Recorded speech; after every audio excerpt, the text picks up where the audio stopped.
Hello, this is Paul Jones, and I welcome you to Unit 10.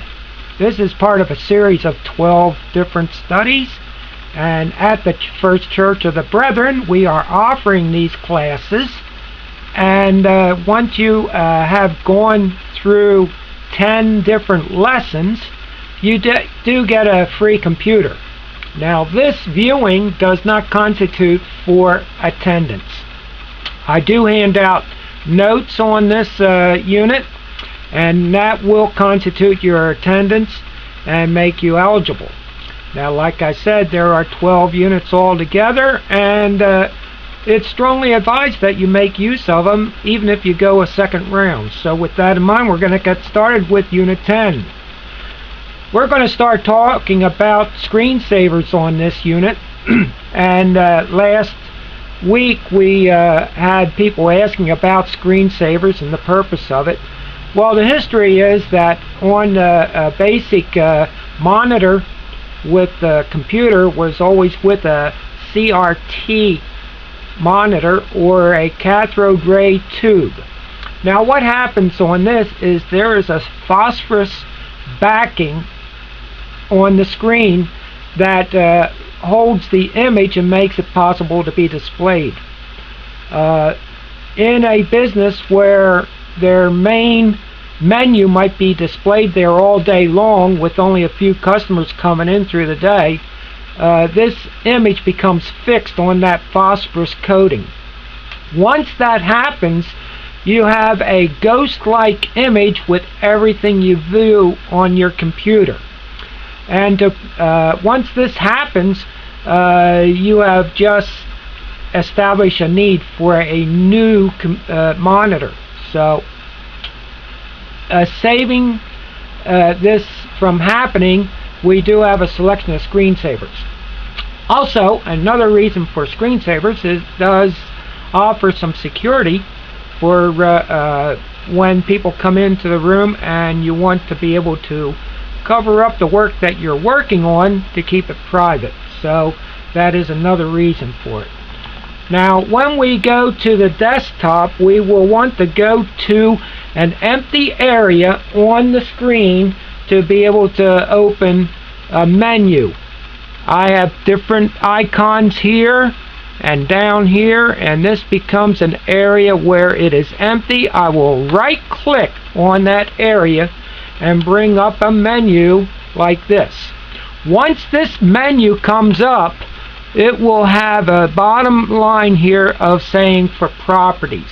We will left click, or I say click, which will bring up another menu like this.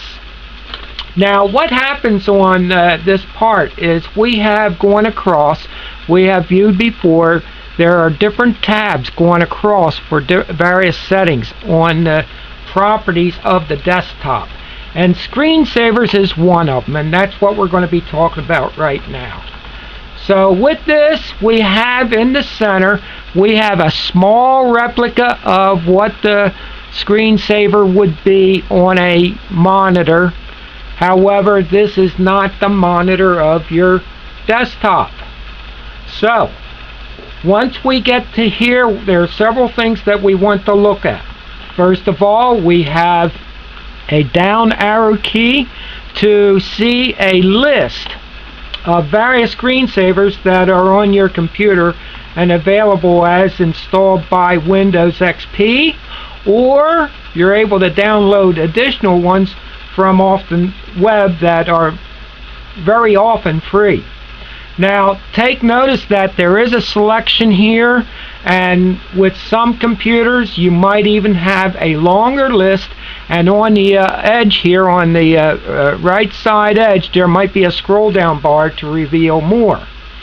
Feel free to click on any one of these and see how this screen will change and reflect what you're looking at here. Now there are times I'll go in here when I'm doing a long process of installation or uploading, whatever the case may be. It might be desirable to set this to none because there are times I don't want the screensaver to interrupt what the machine is doing. So take note of that.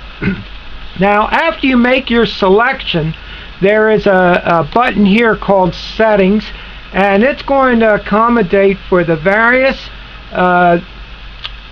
screensavers that is selected there.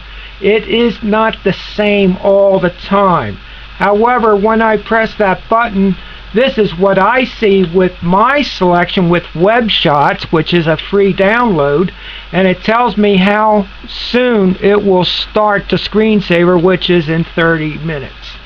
That means that if my computer screen is idle for 30 minutes, I will have the screensavers kick in and save my screen.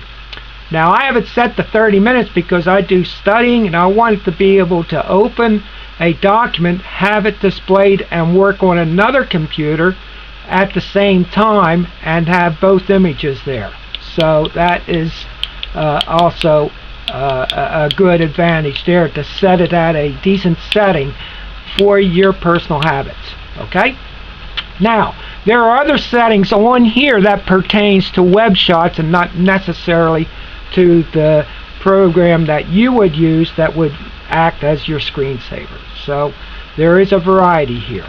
Now, one thing that is uniform on all the selections is that you can set this time for how soon the screensaver will kick in right from that basic screen. And what will happen is the higher you set the number, the longer it's going to take for it to kick in.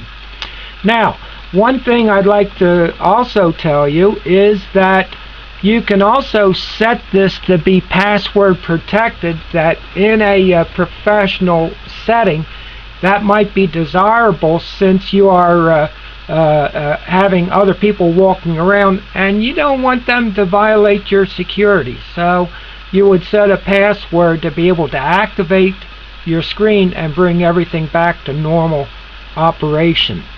Once we have done this, we will go to the power button, and the power button is talking about the general power going to your monitor. As you know, that many monitors are now rated with power savings, and this power button will give you some settings as to how long the monitor will sit there without activity and shut down or turn off. Also, there is also a setting for turning off the hard disk. The hard disk can be spinning at many times more than what is necessary. If there's no activity, you don't have to be accessing that disk or saving files or anything. It would be so after a period of 4 hours, I have it set that it will automatically shut down my hard disk. That does not mean you don't have access. When you go to save a file, it will reactivate and start it up again. So that is a handy feature. Now, once you make changes, you are going to be able to press the apply button here and say OK, and those changes are made, and you have your everything back in operation as before. And as the next segment of this, we're going to be talking about system sounds, the different things that come out of your speaker as you operate your computer. We can be able to adjust them. So go to the next segment and learn some more about this very useful tool.